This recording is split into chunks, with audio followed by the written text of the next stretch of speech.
भारत की संघीय व्यवस्थापिका को हम पार्लियामेंट कहते हैं, यानी संसद कहते हैं। आज हम लोग संसद का संरचना, संसद के कार्य और संसद के महत्वपूर्ण अंग कौन कौन से हैं उसके बारे में जानेंगे। इंडियन कॉन्स्टिट्यूशंस या पॉलिटी के अंतर्गत भारतीय संसद और इसके जितने भी पार्ट्स हैं और इसके जितने भी सदन या हाउस है उसकी जानकारी हम इस वीडियो में लेंगे। तो सबसे पहले बता दें कि supreme legislative body of our parliament, संसद जो है सर्वोच्च विधायी शक्तियां हैं।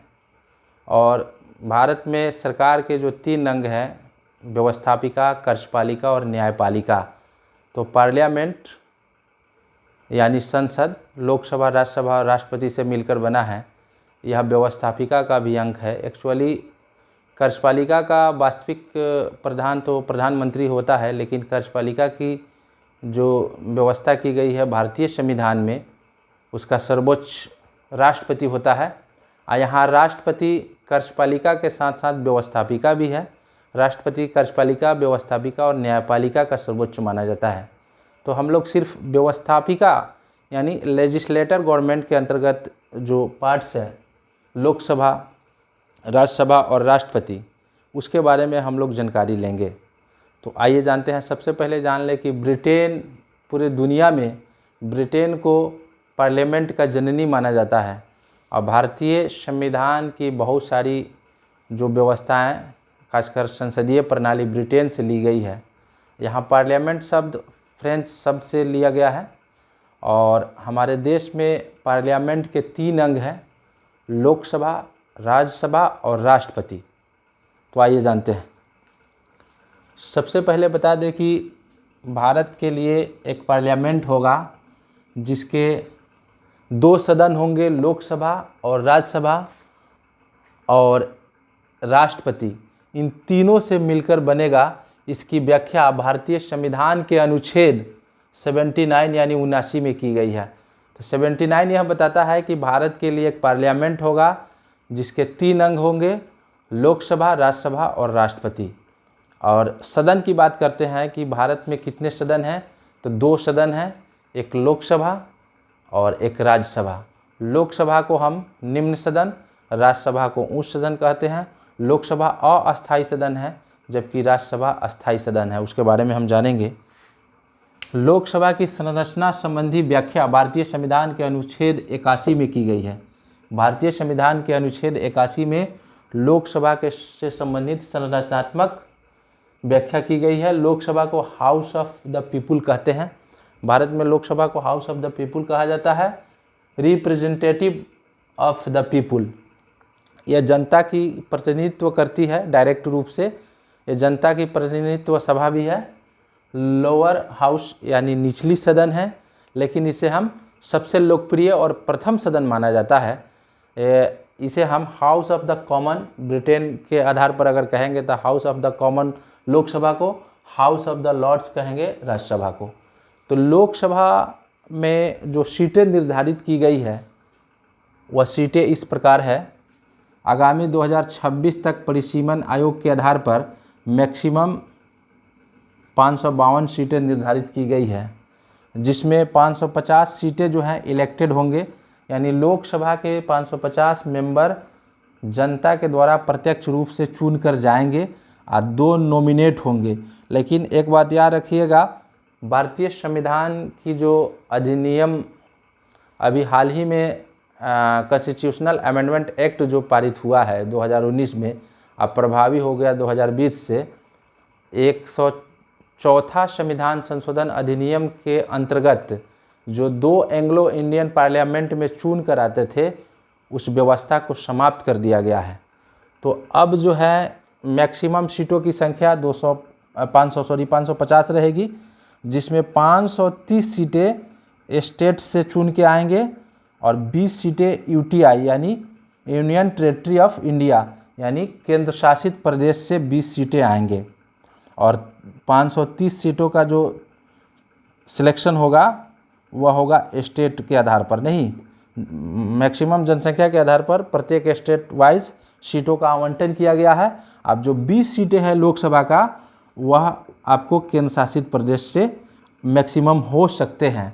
लेकिन वर्तमान में 545 सीटें ही आवंटित की गई है। 545 सीटों पे सीटें निर्धारित की गई है, लेकिन 545 सीटों में से 2 सीटें जो नॉमिनेट किए जाते थे राष्ट्रपति के द्वारा लोकसभा में आर्टिकल 331 के अंतर्गत, वो अब डिस्ट्रॉय कर दिए गए हैं, ख़त्म कर दिए गए हैं।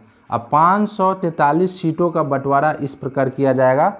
524 जो सीटें होंगी, यानी 524 जो एमपी मेंबर ऑफ पार्लियामेंट जो चुने जाएंगे वह स्टेट से चुने जाएंगे। जैसे कि बिहार से 40 एमपी चुने जाते हैं, यूपी से 80 चुने जाते हैं, उसी तरह से विभिन्न राज्यों को कैटेगरी वाइज बांटे गए हैं।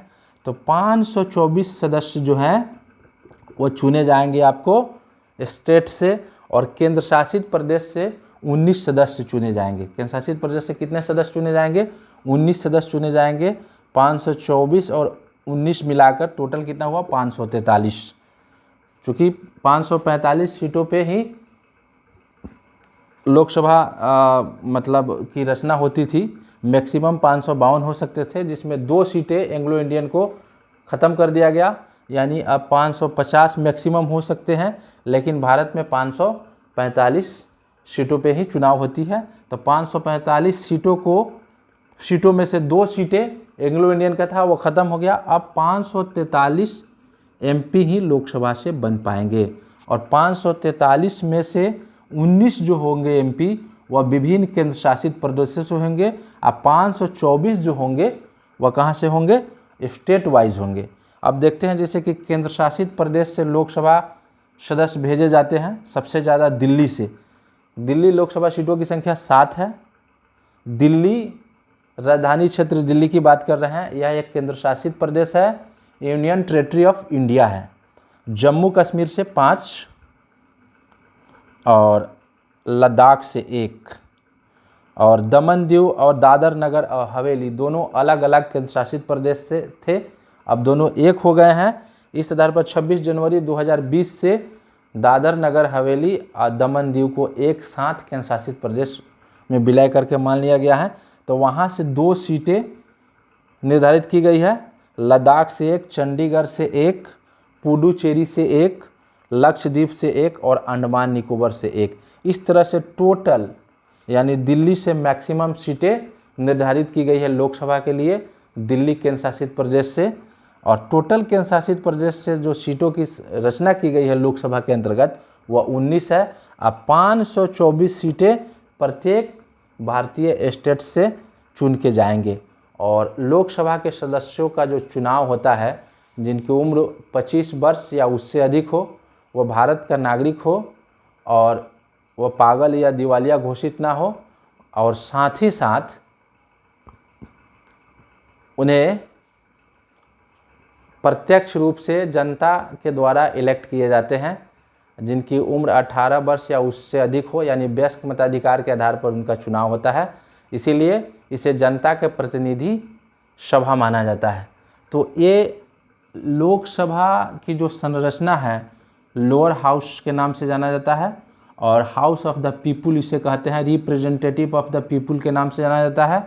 यूनाइटेड किंगडम में हाउस ऑफ द कॉमन के नाम से जाना जाता है। तो इसकी जो स्ट्रक्चर है, मैक्सिमम सीटें 2026 तक परिसीमन के आधार पर 550 है। चूँकि 2 जो सीटें थी 552, तो 2 नॉमिनेट होता था एंग्लो इंडियन, उसको अब खत्म कर दिया गया है। 104वां भारतीय संविधान संशोधन अधिनियम 2019 के अंतर्गत। तो ये 543 सदस्यों का लोकसभा सीटों का केंद्र शासित प्रदेश में 19 और राज्य से 524 निर्वाचित होके जाएंगे।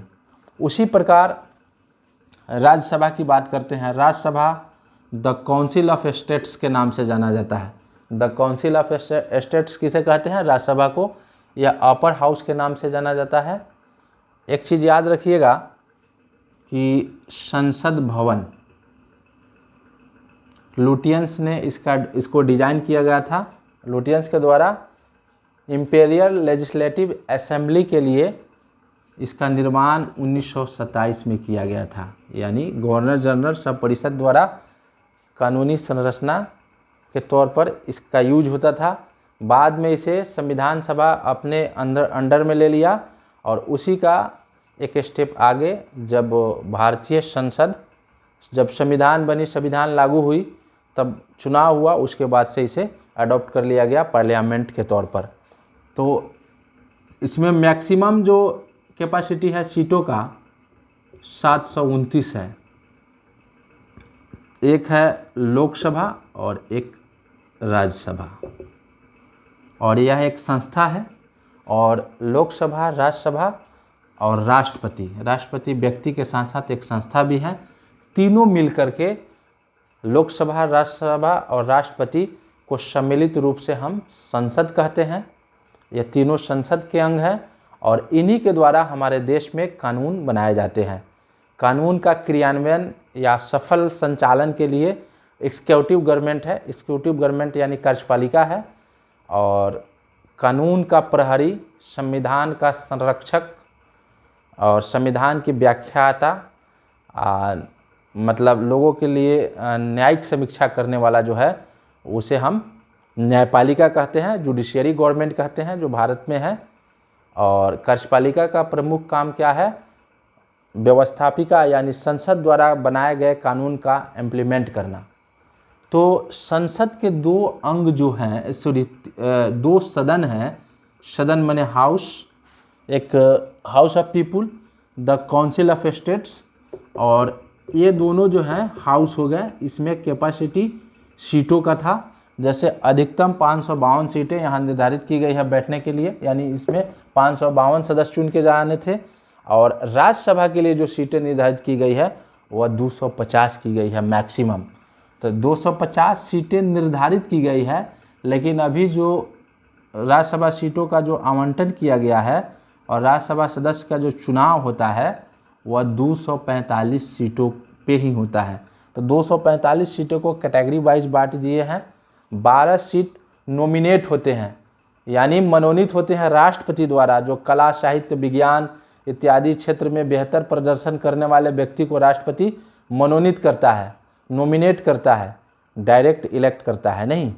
और 233 जो सीटें हुई वह इलेक्ट होते हैं, यानी 233 सदस्यों का, राज्यसभा के 233 सदस्यों का जो है वह अप्रत्यक्ष रूप से चुना जाता है। चूँकि स्टेट्स लेजिस्लेटिव असेंबली को, असेंबली मेंबर को हम चुन के भेजते हैं, यानी जितने भी भारत में विधानसभा हैं उसके विधायक का चुनाव, यानी विधायक एक जनप्रतिनिधि हो गया, प्रत्यक्ष रूप से जनता के द्वारा चुना जाता है।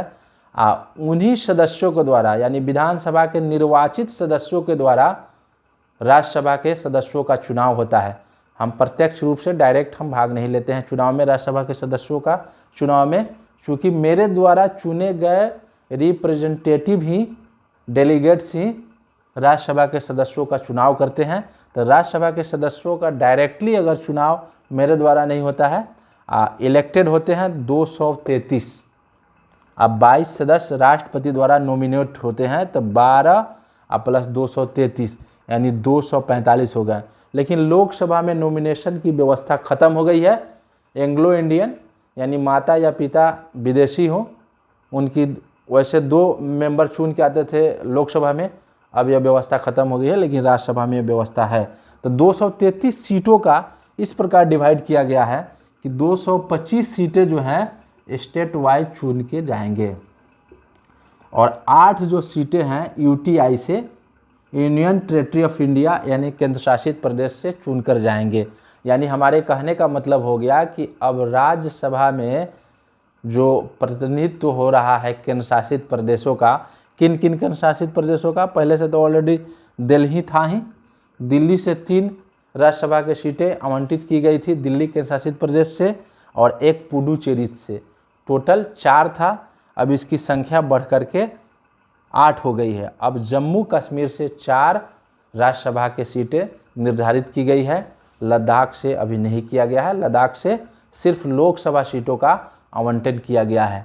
तो राज्यसभा के सदस्यों का जो कार्यकाल होता है मैक्सिमम 6 वर्ष का होता है। कितने वर्ष का होता है? 6 वर्ष का, और प्रत्येक 2 साल पे 1/3 जो मेंबर है वह रिटायर्ड होते हैं, यानी सेवानिवृत्त होते हैं। 1/3 मेंबर क्या होते हैं? सेवानिवृत्त होते हैं। और राज्यसभा का जो सभापति होता है वह भारत का उपराष्ट्रपति होता है।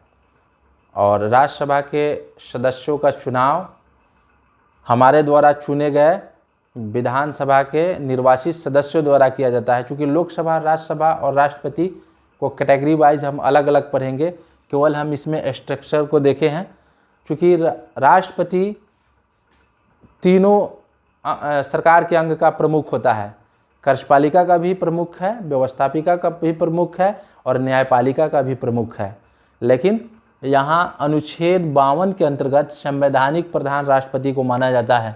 कार्यपालिका का प्रधान माना गया है आर्टिकल 53 के अंतर्गत राष्ट्रपति को, और आर्टिकल 74 के अंतर्गत राष्ट्रपति के कार्य के संपादन के लिए और सलाह के लिए एक मंत्री परिषद होगा, और जिसका प्रधान जो होगा प्रधानमंत्री होगा। मंत्री परिषद सब प्रधानमंत्री के सलाह पर राष्ट्रपति कार्यपालिका संबंधी कार्यों का निर्वहन करते हैं।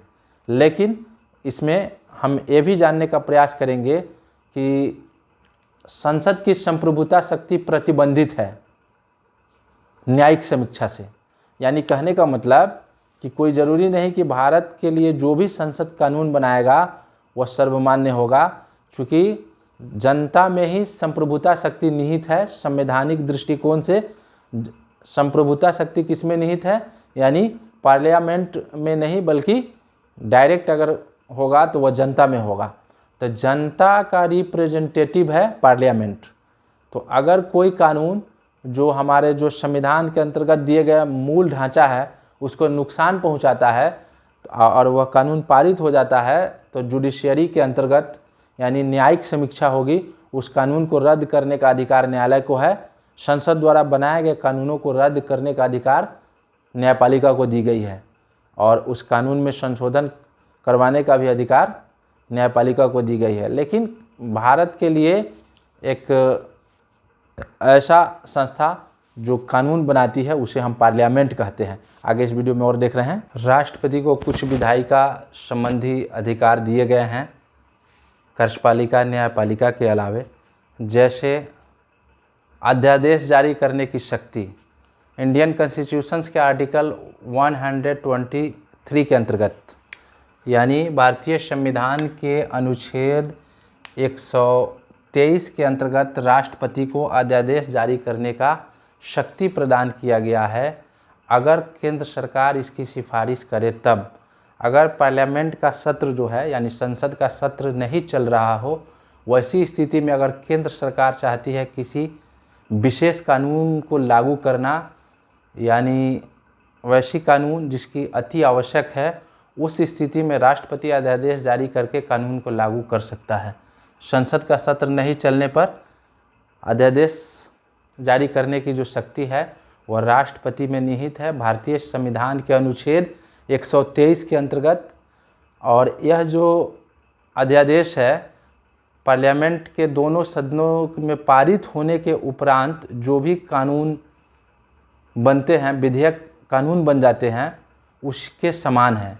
और यह जो है यह प्रभावित रहता है अगले 6 सप्ताह से लेकर के 6 महीने तक। तो कोई कानून को तुरंत त्वरित लागू करने की अगर सरकार की मंशा हो, वैसी स्थिति में क्या करती है कि राष्ट्रपति से सिफारिश करके वह कानून लागू कर लेती है। कब? जब सत्र संसद का नहीं चल रहा हो, वैसी स्थिति में। अगर संसद का सत्र चल रहा है तो अध्यादेश जारी करने की शक्ति राष्ट्रपति को नहीं दी गई है, और राज्य सूची के विषय पर भी राष्ट्रपति को पावर नहीं है अध्यादेश जारी करने का। एक काफ़ी कंसेप्चुअल बात है। तो अध्यादेश जारी करने की शक्ति जो है यह लेजिस्लेटिव पावर दिया गया है राष्ट्रपति को, और संयुक्त अधिवेशन बुलाने का, संयुक्त बैठक बुलाने का जो राइट्स दिया गया है, पावर दिया गया है राष्ट्रपति को, वह भारतीय संविधान के अनुच्छेद 108 के अंतर्गत। संयुक्त अधिवेशन लोकसभा राज्यसभा की जो बैठकें होती है उस अधिवेशन की अध्यक्षता स्पीकर करता है, लेकिन उसको बुलाने का संबोधन करने का जो राइट्स है वह किसको है? राष्ट्रपति को है। और यह संयुक्त बैठकें अभी तक भारतीय संविधान के इतिहास में 3 बार हो चुकी है। साधारण किसी विधेयक पर विवाद हो, उस स्थिति में अगर लोकसभा में वो बिल पास हो जाए और राज्यसभा में लंबित हो जाए वो बिल, साधारण विधेयक, उस स्थिति में संयुक्त बैठकें बुलाई जाती है। और यह कंडीशन है धन विधेयक हो और संविधान संशोधन से संबंधित विधेयक अगर हो, धन विधेयक हो और संविधान से संबंधित संशोधन विधेयक हो, इसमें संयुक्त बैठकें नहीं बुलाई जाती है। और धन विधेयक को सबसे पहले लोकसभा में पारित किया जाता है। राज्यसभा में नाम मात्र की मंजूरी के लिए उसे राज्यसभा को 14 दिनों का समय दिया जाता है। उस बीच वह विधेयक को पारित कर देता है तो ठीक है, अगर पारित नहीं करता है तो लोकसभा में उसे स्वतः पारित माना जाएगा। राज्यसभा को वित्त विधेयक या धन विधेयक में संशोधन करने की कोई अधिकार नहीं दिए गए हैं और यह पूर्णतः लोकसभा से संबंधित अधिकार है। हाँ, राज्यसभा को एक महत्वपूर्ण अधिकार जो लोकसभा को नहीं प्राप्त है, अखिल भारतीय सेवाओं के सृजन करने का अधिकार अनुच्छेद 312 के अंतर्गत, आर्टिकल 312 के अंतर्गत राज्यसभा को अखिल भारतीय सेवाओं का सृजन करने का अधिकार दिया गया है, जो लोकसभा को नहीं है। और लोकसभा को भंग करने का अधिकार राष्ट्रपति को है। लोकसभा को भंग करने का अभी तक 8 बार लोकसभा भंग हो चुके हैं सेशन से पूर्व। ऐसे तो प्रत्येक लोकसभा भंग होने के बाद चुनाव के अध्यादेश जारी होने के तुरंत बाद नई सरकार के गठन के पूर्व लोकसभा भंग होकर के नए सत्र और नए लोकसभा का निर्माण होता है। तो लोकसभा भंग करने का जो अधिकार है राष्ट्रपति को है, आर्टिकल 85 के अंतर्गत। सत्रावसान प्रोपगेशन करने का अधिकार भी, यानी संसद के सत्र को समापन से संबंधित संबोधन करने का अधिकार राष्ट्रपति को है। सत्र बुलाने का अधिकार भी राष्ट्रपति को है। सत्र को आहूत करने का भी अधिकार राष्ट्रपति को है। एक चीज़ याद रखिएगा कि कुछ ऐसे महत्वपूर्ण विधेयक हैं, कानून हैं, जो लोकसभा या राज्यसभा या दोनों सदनों में से पहले किसी भी सदन में लाने से पूर्व राष्ट्रपति की मंजूरी आवश्यक मानी जाती है। जैसे धन विधेयक, धन विधेयक को लोकसभा में रखने से पूर्व राष्ट्रपति की मंजूरी आवश्यक है। अगर किसी संविधान के किसी आर्टिकल्स में अमेंडमेंट करते हैं, यानी कॉन्स्टिट्यूशनल अमेंडमेंट बिल लाते हैं, यानी भारतीय संवैधानिक संशोधन विधेयक लाते हैं, तो उससे पहले राष्ट्रपति की स्वीकृति मंजूरी आवश्यक है। और संविधान संशोधन लोकसभा राज्यसभा में पास होने के उपरांत तो राष्ट्रपति की स्वीकृति आवश्यक ही है। और संचित निधि से अगर धन निकालना हो तो इससे संबंधित जो विधेयक अगर पार्लियामेंट में आना है तो पहले राष्ट्रपति की मंजूरी आवश्यक है। राज्यों के निर्माण, सीमा और राज्यों के नामकरण से संबंधित महत्वपूर्ण जो भी विधेयक है वह राष्ट्रपति की स्वीकृति उसकी आवश्यक मानी जाती है। तो इस वीडियो में इतना ही, और अगले वीडियो में हम अलग से लोकसभा और उसके अधिकार क्षेत्र, राज्यसभा उसके अधिकार क्षेत्र, राष्ट्रपति और उसके विधायिका संबंधी अधिकार, कार्यपालिका संबंधी अधिकार, न्यायपालिका संबंधी अधिकार, अलग अलग फॉरगेट हम लोग पढ़ेंगे। चूँकि इसमें संविधान के अंतर्गत जो पार्लियामेंट की संरचना हुई है और उसके कुछ अधिकार थे और उससे संबंधित महत्वपूर्ण बिंदुओं पर मैंने चर्चा किया। तो अगर यह वीडियो अच्छा लगा हो तो आप लाइक्स शेयर कर लीजिएगा। अभी तक मेरे चैनल पे आप लोग नए हैं तो उसे सब्सक्राइब कर लीजिएगा, अपने दोस्तों में फैलाइएगा, ताकि मुझे अंदर से काफ़ी इंटरेस्ट जगे। तो इस तरह के महत्वपूर्ण वीडियो मैं लाता रहूं। एग्ज़ाम के पॉइंट ऑफ व्यू से काफ़ी उपयोगी मानी जाती है यह सब टॉपिक्स। तब तक के लिए जय हिंद, जय भारत।